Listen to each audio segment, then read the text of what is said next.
ভাই আমাদের কাছে কোনো কার্ড নাই, আপনারা সবাই ভাই বোনেরা আমাদের কার্ড।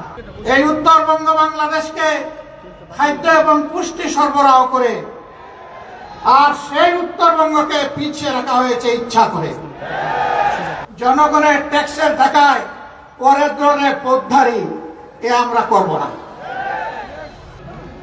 বাংলাদেশ সৃষ্টির পর থেকে উত্তরবঙ্গ গরিব নয়, গরিব করে রাখা হয়েছে, সেই বঞ্চনার সাক্ষী হতে এসেছে।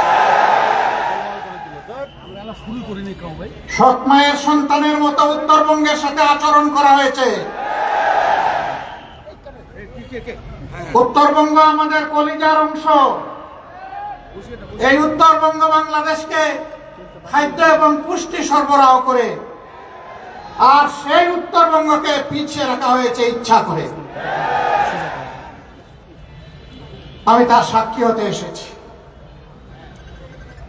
উত্তরবঙ্গ থেকে আগামীতে আমরা আর কোনো বেকারের মুখ দেখতে চাই না।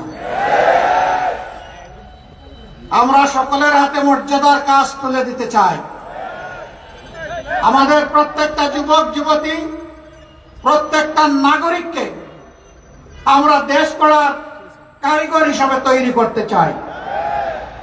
গোটা উত্তরবঙ্গকে কৃষিভিত্তিক শিল্পের রাজধানী বানাতে চাই। বন্ধ চিনি কল খুলে দিতে চাই। শ্রমিকদেরকে কর্মক্ষেত্রে আমরা ফিরিয়ে নিতে চাই। ভাই আমাদের কাছে কোনো কার্ড নাই, আপনারা সবাই ভাই বোনেরা আমাদের কার্ড।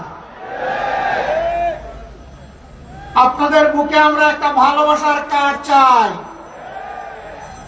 আপনাদের সমর্থন, দোয়া, ভালোবাসা দিয়ে আগামীতে বেকার এবং দায় দয়া মুক্ত একটা বাংলাদেশ আমরা করতে চাই। কারো দয়ার পাত্র হয়ে বাংলাদেশের কোন এলাকার মানুষ বসবাস করবে তা আমরা দেখতে চাই না। কে কার উপর দয়া করে জনগণের ট্যাক্সের টাকায় পরের ধরনের পথধারী এ আমরা করব না। এটা কয় দলের প্রতীক? আবার বলেন, কয় দলের প্রতীক? সবাই এক হয়ে লড়বেন, তার জন্য বিজয়ী করার জন্য সর্বাত্মক চেষ্টা করবেন। বিজয় ছিনিয়ে আনা পর্যন্ত যা